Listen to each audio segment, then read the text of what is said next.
जय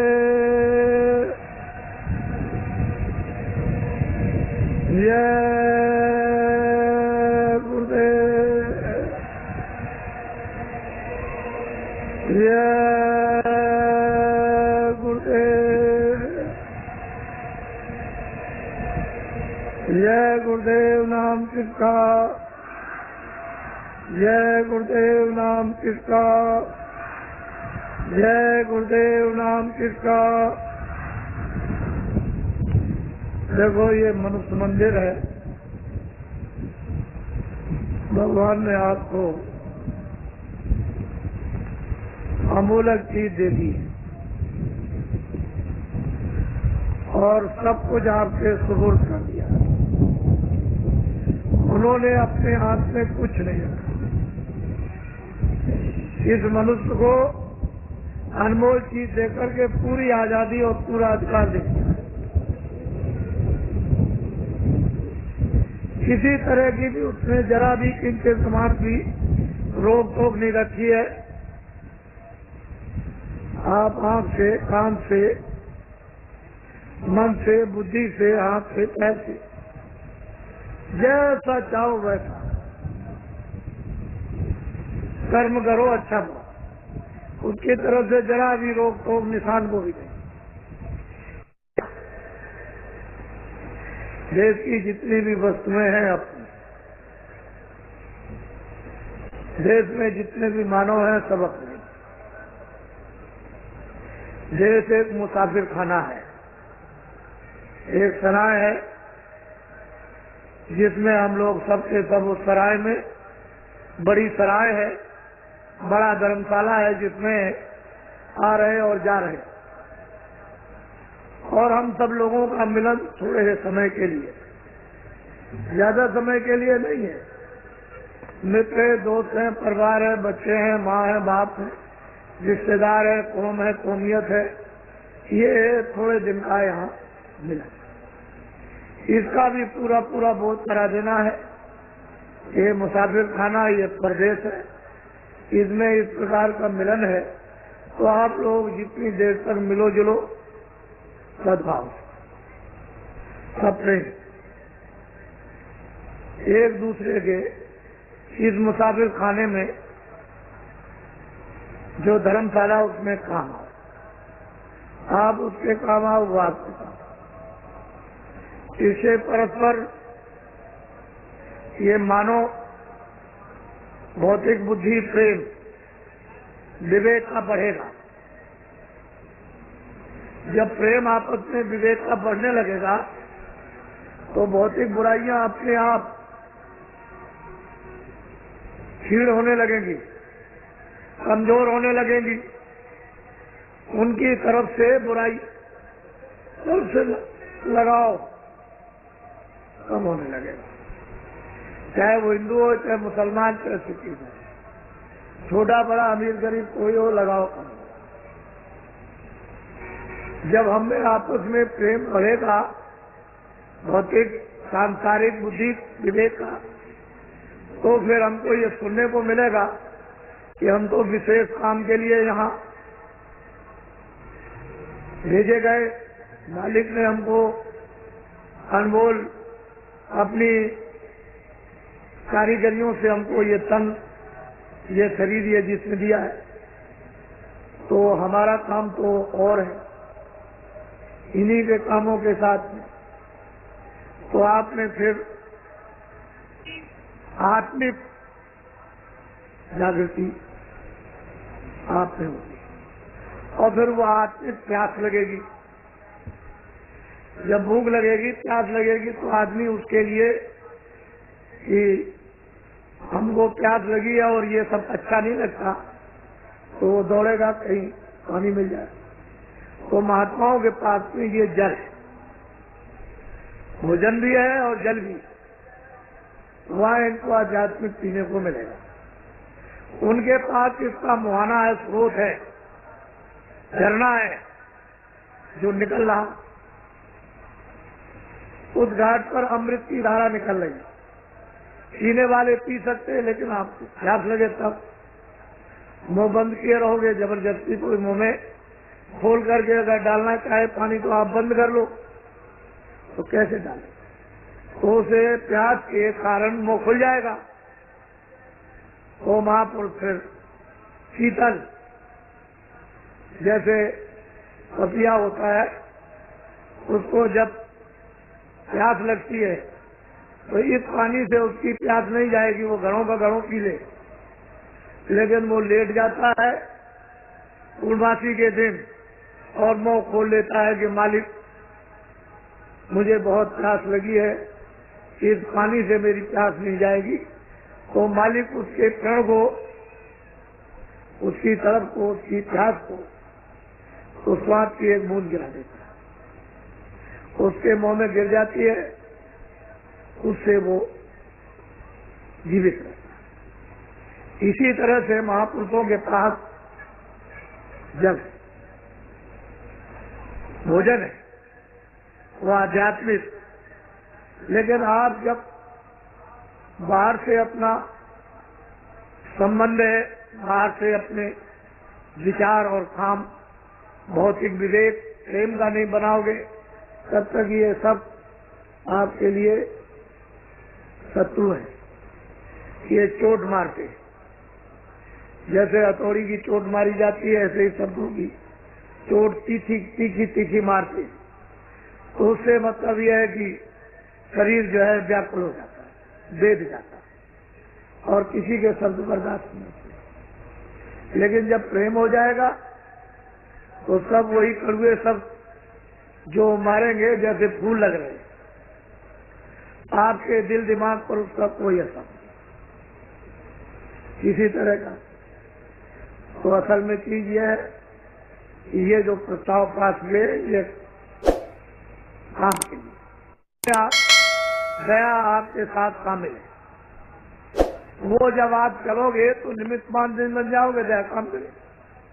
काम आपका कम और मेहनत कम और काम ज्यादा दिखाई देगा। ऐसा मालूम होगा कि पहले ही से कोई काम कर गया, लेकिन तुम निमित्त मात्र तो बनो। तुम निमित्त मात्र बन के जब तो प्राप्त करो, और तुम निमित्त मात्र नहीं बनोगे तो ये बोध और अनुभव कैसे होगा कि आगे कोई काम कर गया। आपने काफले में देखा और लोगों ने सबने कानों से सुना, बुद्धि से सोचा कि लोग बैठे हुए हैं, कहते हैं अरे भाई आपका काफला आज आ रहा कि कल निकल गया। कह लगे भाई वो तो अभी पीछे आ रहा, अभी तो नहीं निकला। कह लगे जो लाखों आदमी कल से निकल रहे झंडी लेकर के और जय गुरुदेव बोलते हुए, वो कौन लोग थे? हमने भाई वो तो काफला पीछे आ रहा। सब लोगों ने सुना काफला पीछे आ रहा। जब आपको ये अनुभव हो गया कि देश के भूत भी प्रेत भी आपकी मदद कर सकते हैं, तो आप ये बात क्यों नहीं समझते हो कि दया हमारे साथ शामिल हो जाए, हम निमित्त मात्र बन जाए, काम करने वाले आगे काम कर देंगे। तुम समझोगे कि ये काम तो पहले ही से तैयार है। तो उसमें आपको ये राज नहीं मालूम। तो अभी जो तकलीफ आ रही है ये 92 का वर्ष है। इसमें विश्व और भारत के लिए इसमें राजनीतिक तरह तरह के उथल पुथल, ये नहीं कि सारे मुल्क, सारे विश्व और भारत और सामाजिक जाति का उथल पुथल, साथ ही साथ में धार्मिक, ये सब उथल पुथल होगा और सारे विश्व में आर्थिक। ये मत समझो कि ये आर्थिक रुपए पैसे का उथल पुथल भारत में नहीं, सारे विश्व में, चाहे अमेरिका हो चाहे रसा हो। आपको तो जरा ज्ञान प्राप्त करना चाहिए। जो इतना कट्टर कम्युनिस्ट बात, जिसके लिए मैं कहता रहा कि भाई चीन भी खत्म हो जाएगा, पहले से चिल्ला रहा तो ये मजाक समझते थे। ये सोचते थे बाबा जी ऐसे ही अंधेरे में कह रहे हैं कि रसा खत्म हो जाएगा, ये चीन खत्म हो जाएगा, चीन बात खत्म हो जाएगा, ये बात खत्म हो जाएगा, और वो लोग मस्जिद में और मंदिर में जाने लगेंगे और वो लोग अपनी देवी देवता की पूजा करेंगे। तो ये लोग उस समय पर मैं बोलता था तो मजाक समझते। आप इसकी प्रेरणा लो। जो अभी 6 महीने के अंदर में रसा में इतना बड़ा परिवर्तन हुआ कि कल कुछ आज कुछ और फिर उसके बाद कुछ और उसके बाद कुछ, और बिल्कुल खत्म हो गया। तो क्या आप अपने यहाँ नहीं समझ सकते? उसको समझना चाहिए। दूसरे देश की मिसाल अपने यहाँ भी लेनी चाहिए। ऐसा नहीं कि तुम बैठे रहे आंख बंद करके और बुद्धि को कुम्मक बना ले कुएं जैसा, और बस उसी में बस उतना ही, उससे आगे कुछ नहीं। तो बहुत बड़ा आर्थिक परिवर्तन, और इसमें बनेगा कारण। ये मेरी बात को अभी याद नोट कर लो। ये 4 प्रकार के तो मुद्दे हैं, राजनीतिक उथल पुथल के, सामाजिक जातियों के उथल पुथल के, धार्मिक उथल पुथल और रुपए पैसे का अर्थ का उथल पुथल। लेकिन इसमें शाखाएं अलग हैं, तो इसमें बनेगा कारण। ये 92 का साल कैद तक लगा रहेगा। अंग्रेजी महीने से तो खत्म हो जाएगा आपका दिसंबर में, जनवरी में खत्म हो जाएगा, 1 जनवरी को। लेकिन ये 92 का वर्ष जो है वो चैत तक रहेगा। इसमें बनेंगे कारण। जब कारण बन जाएगा तो बच्चों कार्य, मैं इसको कोई खर्च नहीं करता, मेरी निगाह में तो ये कुछ तकलीफ को आगे आने वाले आप सब लोगों को तो ये प्रक्रिया पता नहीं कि कुदरत की, भगवान की क्या लीला। हम तो ईश्वरवादी है, मनुष्य बनो और अपने को दीनता स्थान पर बैठो, दीन होकर के। तो जब दीन बनोगे तो सब लोग आपको उठा लेंगे, गोद में उठा लेंगे, सत्कार करेंगे, सेवा करेंगे। बच्चा नन्ना मुन्ना होता है तो उसको किसी भी जात का, उससे क्या किसी जानवर का हो, छोटा बच्चा भी सब उससे प्यार करते, क्योंकि उसमें कोई रागद्वेष तो है नहीं है, तो सब लोग उसको प्यार करते हैं, उसको खिलाते भी है। तो जब तुम छोटे बन जाओगे बच्चे की तरह से, तो सब तुमको प्यार करेंगे, तुमको खिलाएंगे। तो तुमको छोटा बनना चाहिए। छोटे बन के तो फिर मतलब यह है कि बड़े, छोटे और बड़े बने तो बड़े से क्या होता? बड़े से होता क्या? एक चिड़ी मार, चिड़िया पकड़ने वाला, वो चिड़िया पकड़ के बाजार में ले जा करके बेचता था। छोटी छोटी चिड़ियाएं पकड़ता था, बड़ी कोई नहीं पकड़ता था। बस एक पिंजरे में बड़े में ले गया और 2 आने की, 4 आने की, 2 आने की, 4 आने की, वो सब लोग आए और चिड़िया खरीद करके ले गए। तो एक बहुत चिड़ी मार, उसने कहा, अरे भाई तुम क्या देखते हो? कह लगे, भाई मैं देख रहा हूँ, मुझे कोई मजदूरी नहीं मिल रही, तुम देखते नहीं हो ये चिड़िया लाता है और बस आकर के यहाँ फटाफट 2-3 घंटे में बैठ के चला जाता है, तुम भी चिड़िया पकड़ के ले आओ। तो बेचारा उसके कहने से गया, जंगल में इधर उधर देखता रहा, तो उसको देख करके चिड़िया उड़ गई, उस पेड़ से और दूर चली गई। एक तालाब में एक केकड़ा था, ऐसे बैठा हुआ था इस तरह से। तो उसने सोचा कि ये बहुत बड़ा भी है और मतलब ये है कि इसका दाम बहुत लगेगा। वो जितना चिड़िया सब बेची जाती है, जिनका दाम उससे ज्यादा इसी का दाम लग जाएगा। तो किसी तरह से उस केकड़े को पकड़ लिया, उसको पकड़ लिया और बाजार में ले गया, उसको बैठा। हाँ, वो केकड़ा ऐसे करके बाजार में बैठा हुआ और छोटी छोटी चिड़िया सब लोगों ने 2 आने 4 आने की खरीद के चले गए और बेचने वाले भी चले गए। वो शाम तक अंधेरे तक ऐसा बैठा रहा। तो कहले, भाई तुम कौन हो? चले गए, अरे भाई मैं तो आया था कि ये बड़ा है, एक ही पैसा दे देगा, तो मैं इसको ले आया पकड़ के। इसका तो एक भी नया पैसा नहीं लगा। इसके बड़े बनने से क्या हुआ? छोटी छोटी चिड़िया यानी बिक गई और ये इतना बड़ा है और ऐसा मूर्ख और बेवकूफ, इसका कोई भी दाम नहीं लगा।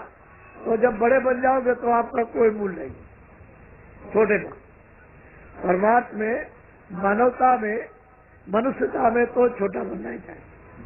और छोटे बनते हैं तो क्षमा करना, अंग्रेजों के राज में जब लोग सेठ साहूकार मंडियों से जब अनाज खरीदते थे, जैसे चना है, तो मुझे एक मुनि मिले कि आप कहाँ रहते हैं? चले, मैं तो बनारस रहता हूँ, मैं यहाँ अनाज खरीद रहा हूँ। क्या खरीद रहे? चले, मैं चना खरीदता हूँ, मद्रास में भेज रहा हूँ। तो मैंने उनको 2-3 दिन ये मेहनत करते देखा, कभी 1000 बोरा, कभी 2000 बोरा, कभी 4000 बोरा रोज मतलब है खरीदे, और रोज मतलब ये कि वो ट्रेन से भेजे। तो मैंने एक दिन उनसे पूछा, मैंने कि मुनीम जी ये बताओ कि इसमें मुनाफा कितना होता होगा? कह लगे साफ खर्चा काट के, अपना खर्चा, यहाँ का खर्चा, पल्लेदारी का खर्चा, और इसका खर्चा, और उसका खर्चा, और ले जाने का खर्चा, और वहाँ का उठाने का खर्चा, वो जितना भी खर्चा है सब काट कूट करके एक बोरे पर 4 आने बचते, 4 आने बचते। बस सब खर्चा काटने के बाद एक बोरे पर 1 कुंटल पर 4 आने बचते, और 4 आने बचने पर भी वो करोड़पति है। तो उस समय पर कितनी मेहनत, कि अच्छा से अच्छा सामान, और मतलब यह है कि ज्यादा से ज्यादा जब जरूरत हुई और फौरन मद्रास, फौरन गुजरात, फौरन यहाँ, फौरन आसाम, और भेज दिया। और 2 आने बोरा बच गया, 4 पैसे बोरा बच गया, लेकिन वहाँ जनता को भूखों नहीं मरने देते थे ये लोग। आज यह है कि यहाँ पड़ोस में भी अगर चिल्ला रही हो जनता कि हम भूखों मर रहे, अनाज नहीं है, तो यहीं बगल में नहीं जा सकता, इसी जगह। तो एक सेठ साहूकारों का प्रबंध और एक इनका प्रबंध, जमीन आसमान का अंतर। ये चिल्लाते रह जाए रेडियो अखबार पर, और मौके पर वहाँ कुछ भी न जाए, और ये कहते कि वो तो पहुँच गया, तो जनता को चकमा दिया, धोखा दिया, सोचा ऊंचा कुछ नहीं। तो पहले सेठ साहूकार इस तरह की सेवा करते थे। और कोई आया, सेठ साहूकार, सेठ जी आप बहुत बड़े हैं, आप बड़े दयालु हैं, यहाँ ये सब गायें जो चरती हैं जंगल में, यहाँ कहीं भी पानी पास में नहीं है, तो हमारी प्रार्थना है कि एक बावली बनवा दीजिए। उनका ठीक, चलो मुनीम जी एक बावली खुदवा दो, वहाँ जानवर प्यासे मरते, कहीं कुआ है, जरूरत पड़ गई, आदमी कुआ बनवा दो। चले कि बहुत आदमी आते जाते हैं, सेठ जी एक धर्मशाला बनवा दे। क्या तो वो अपने उस मेहनत से, उस कमाई में से पुण्य भी करते रहते थे। आज अगर कोई बना दे तो पैसे कहाँ से ले आए? वो भी एक काम नहीं कर सकता। तो धर्म में भी चोरी और धर्म में भी झूठ, और धर्मशाला बनवाने में, बावली बनवाने में भी धोखा और बेईमानी। ये बताइए कि अच्छे आदमी किधर रह गए? एक युग जमाना ये था, अच्छी कमाई थी, सब लोग शुद्ध पवित्र रहते थे भगवान, और अब तो सब गड़बड़ हो गया। अब तो उसकी दिशा ही दूसरी है, और वो आपको पकड़नी पड़ेगी थोड़े दिन के बाद। वो तो आप सब आपके सामने आ जाएगा, उसमें मतलब वो तो आपको पकड़ना ही है, बगैर पकड़े हुए काम होने वाला है ही नहीं। तो इसलिए उनको भी जब मिलता था, कीर्ति होती थी, और वो भी समझते थे कि मेरी मेहनत में से कुछ लोगों की सेवा हो जाए, जनहितों की, तो अच्छा है। आजकल कुछ नहीं, आजकल तो सीधा दिल्ली और भोपाल ले आइए, पूरी कमाई में से तो रख लेंगे वो, और कहेंगे जो भी कमाओ लाओ। तो बेचारा क्या करेगा? इसी काम के लिए अच्छा समझता है कि ये कारखाने दुकानें सब बंद कर दी जाए तो अच्छा है। तो अभी ये दोषी, जनता कहती है ये दोषी, प्रजा कहती है वो दोषी। तो ये सब बातें जो है अनर्गल, अनविचार, विवेक में कोई चीज जानकारी में नहीं, जो जैसे आया वो पकड़ा आपने, उसकी दिशा वगैरह कुछ नहीं, तो चिल्ला रहे सब। तो असल में पूरा का पूरा माहौल ही बिगड़ गया। अब धीरे धीरे आपको इस तरफ लाया हूँ, और इसमें ये चीज वहां तक पहुंच जाएगी, जंगलों तक। अब ये जंगलों के लोग भी चल पड़े और अपने आप को बदलने लगे।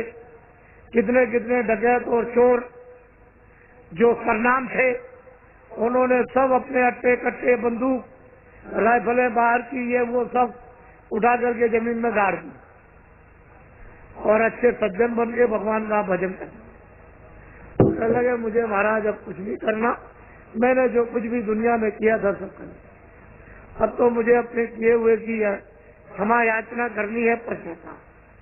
अब मैं ये काम कभी नहीं, जब मेरी समझ में नहीं था, मेरी समझ में अब मुझको मतलब ये कुछ अंकुर, कुछ बुद्धि विवेक में आया, ये मनुष्य शरीर जो कुछ रह गया उससे कुछ काम कर लिया। तो कितने चोर, कितने डकैत बदले, ऐसा मैं तुम्हारे बीच में से उठा ले, और तुमको लेके चले जाए और आप कुछ नहीं कर सकते। ऐसे लोग यहाँ बैठे हुए क्या, और अब साधु हो गए, कुछ नहीं, अब उनको तमाचा भी मार दो कुछ नहीं तो उनको जरा कड़ी बात कर दीजिए तो बस समझ लीजिए कि आपका लापता हो गया, पता नहीं लगेगा। तो ऐसे ऐसे लोग बदल गए। और अब साधु सज्जन दयावान कि दूसरे की तकलीफ को देख के बर्दाश्त नहीं कर पाते। पहले क्या थे और क्या, तो ये तो हमेशा परिवर्तन होता है, कोई आज का कोई प्रमाण नहीं है, ये तो पहले के भी प्रमाण है, अब भी है और आगे भी रहेंगे। तो बहुत परिवर्तन है। तो ये तो आपको उसका भगवान का आशीर्वाद मिल गया।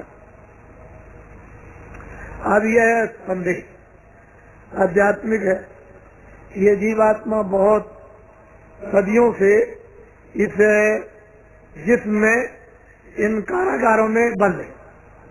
वैसे तो आपकी आजादी जो थी उसी का आपने दुरुपयोग कर लिया तो कर्म बंधनों में आप बंध गए, इसलिए ये सजा भोग रहे हो। ये पशु पक्षी चार ही खाने हैं, अंडक, पिंडक, उगमज और अस्तावर। जो अंडे से पैदा होते हैं वो सब अंडक, जो भी अंडे से पैदा हो उसको अंडज खान कहते हैं। जो पिंड से पैदा हो जेल से वो सब पिंडज कहते हैं। उगमज कहते हैं जो जमीन से निकल आए, जीव जंतु आदि जब निकल आते उसको उगमज खान कहते हैं। और अस्तावर कहते हैं वृक्ष आदि जो पृथ्वी पर खड़े हुए। तो ये जीवात्माएं कर्म करके अस्तावर में यानी वृक्ष आदि उन्हीं में चली जाती और हजारों हजारों वर्ष तक जो है वहाँ खड़ी रहती। ऐसी जगह पर उनको जन्म दे दिया जाता है। जैसे नाखून है तो इनको आप काट दीजिए, यानी पके हुए नाखून तो कोई तकलीफ नहीं, ऐसे डाल काटिए, ये काटिए, ऐसे काटिए तो जीवात्मा को कोई भी उस पर तकलीफ नहीं, कोई आवाज नहीं। उस तकलीफ का नाखून काटिए, बाल काटिए, मूछे काट दीजिए, दाढ़ी रोज बनाते हो तो आपको कोई तकलीफ नहीं। लेकिन चमड़ी काटो तो फौरन चिल्ला पड़ोगे, कच्चा नाखून काटो चिल्ला पड़ोगे। तो कुदरत ने ऐसी चीजें बना करके आपको दी है कि जीवात्मा को जहाँ जरूरत है वही तकलीफ और एहसास होता। तो वो योनि है 4 खाने 84। अब नस्लें 84 लक्ष्य नस्लें हैं। पिंडक खान में कई नस्ल के पंछी, कई नस्ल के जीव जंतु, कई नस्ल के सांप, कई नस्ल के पंछी, कई नस्ल के कीड़े हैं, कई नस्ल के जानवर हैं। ये सब छोटे बड़े जानवर, कोई अलग अलग कई नस्ल के पेड़ हैं, कई नस्ल के उपजीव हैं।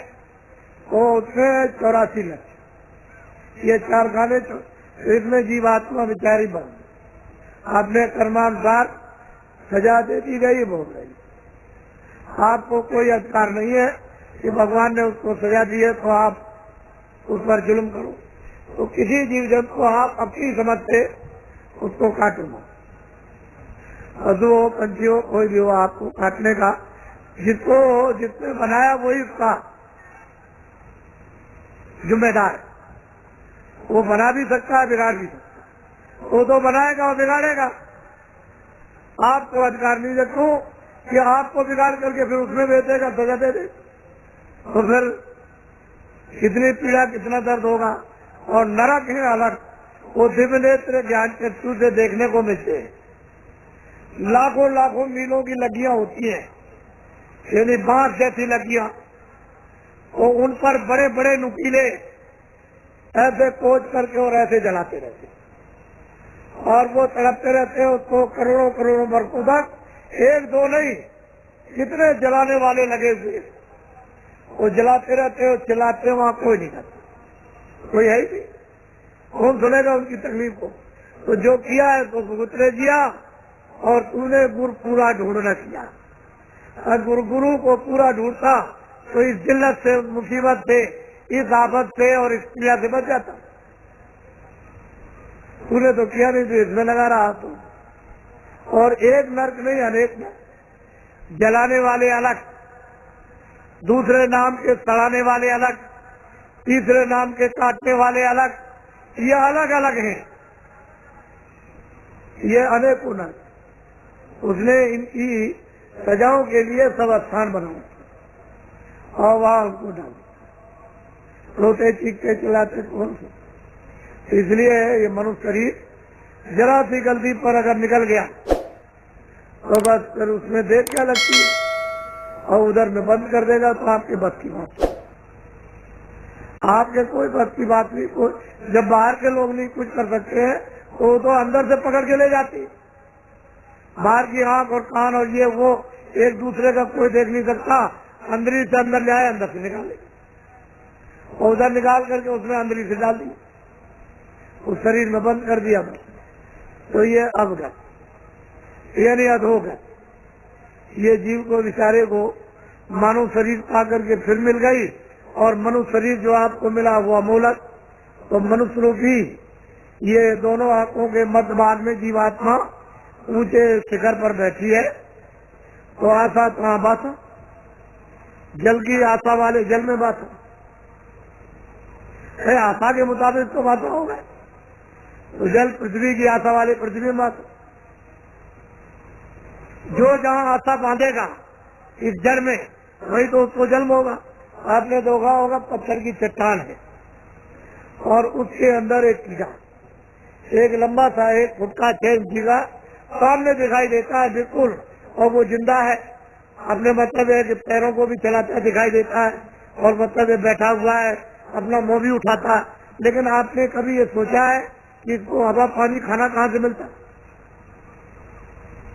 उसकी आशा इतनी तीव्र जड़ में कि देखिए उसको जड़ में जन्म दे दिया और उस पत्थर के अंदर उसकी परवरिश हो रही है। तो कहते हैं अजगर करे न चाकरी, पंछी करे न काम, दास मलूका कह गए सबके दाता राम। तो आप अपने को विश्वास क्यों करते हो कि जो उसने प्रारब्ध हमारे लिए बना वो तो हमको सब मिलेगा। अब कुछ कर्म कर लो, कुछ भगवान का भजन कर लो। तुम इसके लिए रात और दिन लगे पड़े हुए हो, न तुम समझते हो अच्छा न बुरा, इसमें लगे हो तो ये कुकर्म जो हो रहा तो फिर मनुष्य शरीर मिलेगा। तो ये जहाँ आता था आप समझते नहीं हो, आपको मालूम ही नहीं। लेकिन ये जीवात्मा जो दोनों आंखों के बीच बैठी हुई है और अंधकार में अगर इसको यहाँ जगा लो, इसकी आँख खोल लो, कान खोल लो, तो इसमें चेतनता ना आ जाए वापिस। और ये चेतन जब जगे तो उस चेतन को प्राप्त कर ले जो भंडार है, ये यहाँ से निकल जाए। फिर जन्म मरण में क्यों आएगी, क्यों सजा भोगेगी? वो तो ज्ञान रूपी अग्नि में ये सब, वो तो जल है, उसमें सब सफल हो जाएगी और सच्चे अनुभवी महात्मा मिल जाए तो फिर ये हमारा जो जीवन बचा हुआ था। असली चीज ये है कि ऊपर जाने पाप ये सब कुछ नहीं। मैंने बताया था कि मन है, बुद्धि है, चित्त है, काम है, क्रोध है, लोभ है, 10 इंद्रियां है, इनके अलग अलग डोर है। आँख की अलग डोर, कान की अलग है, नाक की अलग है, सबके अलग अलग इंद्रिया है। बड़े बड़े जगह पे करने वाले और लोगा भाग है। ये तो महापुरुषों से माया भी करती है, काफी करते हैं और मतलब देवी देवता भी, और महापुरुष न मिले तो आपको एक चक्कर बचा दें। तो आपको जब किसी को मालूम ही नहीं है कि डोरी किसके हाथ में है तो बचाए, तो उसमें पहुंचना है। इंद्रियों का इंद्रियों में, काम का काम में, क्रोध का क्रोध, सभी काम बन सकेगा। नहीं जीव का कौन काम करने वाला होगा। तो ये सब अंदर में जब दिव्य ज्ञान चक्षु जब खुलता है और कान खुल जाते हैं और अंधेरा चला जाता है, प्रकाश इस सूरज से, चंद्रमा के तारों से बहुत ज्यादा सामने जब प्रकट होता है, वो सब एक ही घटना में इतना चिल्लाया जाता कि वो दर्द फैल, पृथ्वी पर फल नहीं रहेगा, अनाज नहीं रहेगा, तरफ तरफ के बच्चे को मारोगे, बच्ची को मारोगे, राम को रक्षा के लिए उसको मार दोगे, वो चली जाएगी कहीं बाहर, तब तक बच्चा घर में है, अनाज है नहीं, तो बच्चे को मार के खाने पता नहीं। जब कुछ नहीं मिला तो औरत को मार दिया, औरत ने रात को आदमी को काट दिया, समझ गए, प्राणों की रक्षा के लिए, क्योंकि घास है नहीं, चलो बरकती फल है नहीं है, तो जब ये भी रहेंगे जंगल में रात में, तो जानवर तरफ करके चारों तरफ दौड़ेंगे और गिर जाएंगे, फिर जिसको पाएगा वो एक दूसरे को खाएगा। वो तो बहुत ही यानी मतलब ये है कि ऐसा मतलब ध्यान सिर्फ है जब क़यामत आती है महाप्रलय तो बहुत पानी नहीं मिलेगा, जंगलों में आग लग जाएगी, घास का नाम नहीं, ये जानवर मरने लगेंगे, वहाँ जंगल के कितने जीव जल जाएंगे, दर्दनाक कोई मदद नहीं करता। और फिर पानी को मतलब अग्नि सोखती है, ये जल के जितने भी जीव है सब एकदम बाहर तरफ तरफ करके पानी की बूंद नहीं मिलेगी, तरफ तरफ करके जब तक है एक दूसरे को तरफ तरफ करके इसी अग्नि को वायु सूख लेती और वायु को न यहाँ मंदिर न नैतिक न ये पृथ्वी न वायु न कोई गीता न रामायण, उसी आकाश जब इसने वायु को खींच लिया तो आकाश में सब और आकाश और सबको माया तो स्वर्ग और वैकुंठ जितने भी 14 भवन 14 लोग और 14 भवन के साथ ये सब ब्रह्मा महादेव जितने भी देवी देवता ये 9 करोड़ 10 करोड़ शंभु और 33 करोड़ साथ के साथ पूरे के पूरे सिमट जाते हैं महाराज। और उसमें आज्ञा शक्ति को नृसिंह भगवान और नृसिंह भगवान को इसको सब ऊपर माया नदी और सबको समेटती है, जितने भी वहाँ के लोग कुछ समय वो सबको समेट को सबको समेटते ही जाते हैं। ये सब समझते थे जिसमें अनेकों लोग उनके बाद सरकार सबको समझते थे कुछ नहीं, जितने जो ध्यान निरंजन भगवान ने उसी की आवाज पर यह संरचना टिकी हुई है, तो धीरे से बंद कर लिया, क्षणों बैठ सोच नहीं। जब सूरज को जब खींचता है तो जरा अपना ऐसे खींचा तो शरीर निजी हो, उसी सूरज से ही उस शक्ति और उसके ही प्रकाश से टिका हुआ और जरा सा खींच के अलग किया बस ऐसे ही वो बंद करता जब आवाज तो आप किस पर टिकेंगे, कोई चीज टिकने वाली है नहीं, हर पलक के बाद से ऐसे ऊपर का वो फिर मतलब है कि माया वो प्रकृति बंद करेगी, आज्ञा मार सकती, निरंजन बंद कर लेगी, माया बंद करेगी, फिर वो ब्रह्म बंद करेंगे आवाज, ऐसे बंद कर लेते बच्चे।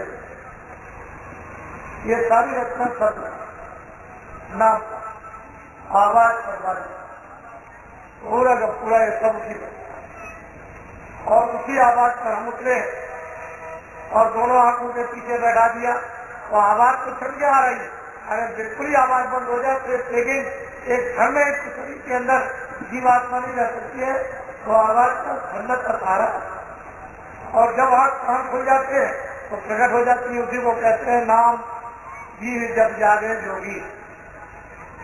उसे नाम को जगाकर जब जीवात्माएं उससे संबंध कर लेती है, जुड़ जाती है, पकड़ लेती है, योग पथ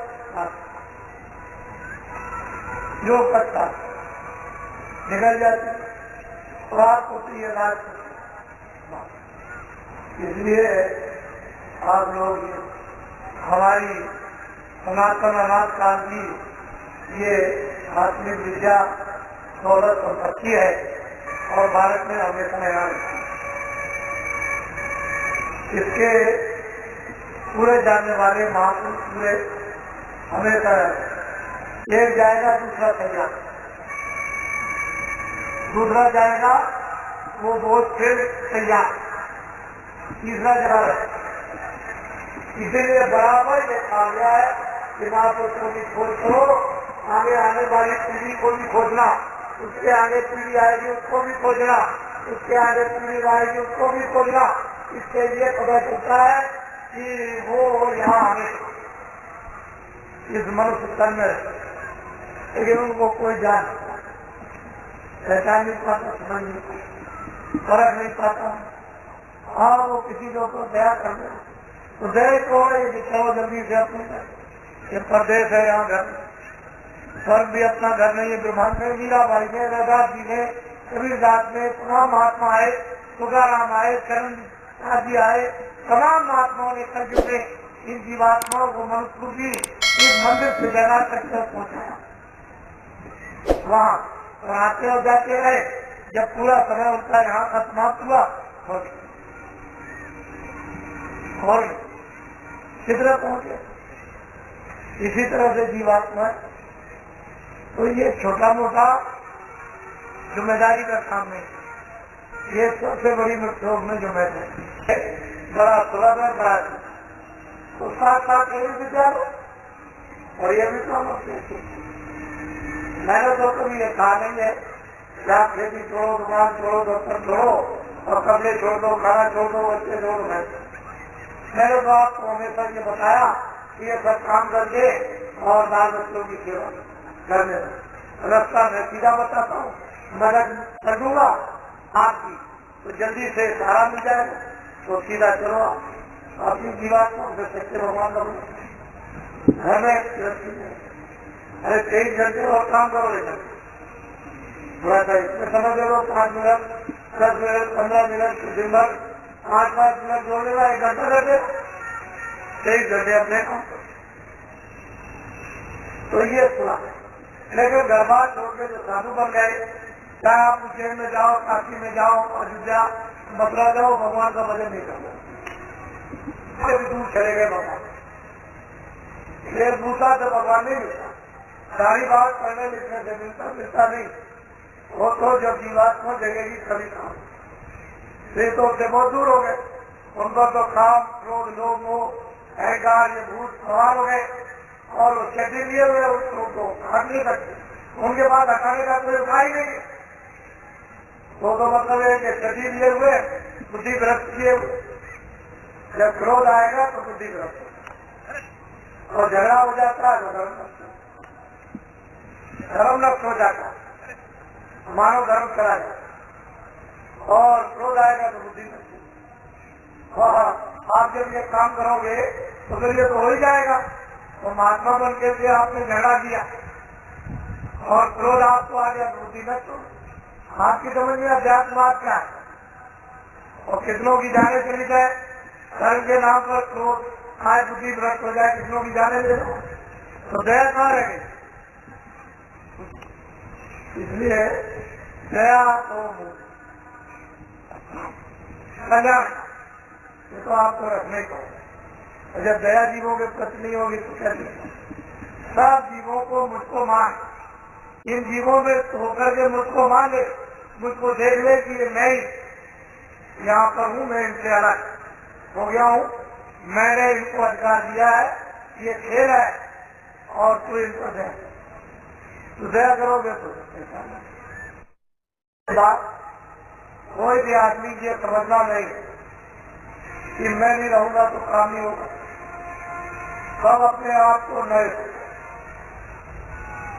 कि मैं बिल्कुल नया हूँ, पुराने से पुराने जो 20 साल के 30 साल के अपने आप को नए।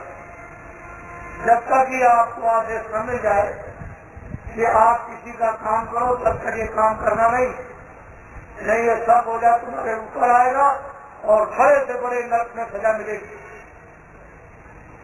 ये काम करना नहीं, क्योंकि तुम इस बोझे को उठा नहीं सकते हो जो जीवों का बोझा, ये कुकर्म का बोझा उठा नहीं सकते हो। और तुम अपनी मन मस्ती में अगर कुछ काम करने लगे तो ये बोझा तुम्हारा ये बहुत हो जाएगा और झुक झुक नहीं। तो अपने आप को नया, बिल्कुल मैं नया कुछ नहीं जानता हूँ, तब आप अपनी चीज को बचा सकते। जिम्मेदारी है जो थोड़ी बहुत आपको मिलती है उसकी हिफाजत कर सकते हो। क्या में धन, उसका धन और खजाना हिफाजत बिल्कुल बचा करके रखो, कोई हाव भाव से ये न जान सके कि आपके पास में एक प्रकार तब ये बचेगा। और जरा सा भी आपने इसका कुछ आपने पूरा तो लुट गए, आपके पास कुछ रहेगा नहीं। इसलिए समझ के हिफाजत जब आपको नहीं कहा कि वही सिद्ध है ज्ञान, तो आपको उसमें बहुत लोग काम कर करके प्रचार करेंगे। तो हम सबको सुनाते हैं सबको बताते हैं तो ऐसा काम मत करना, नहीं बड़ी सजा मिलेगी।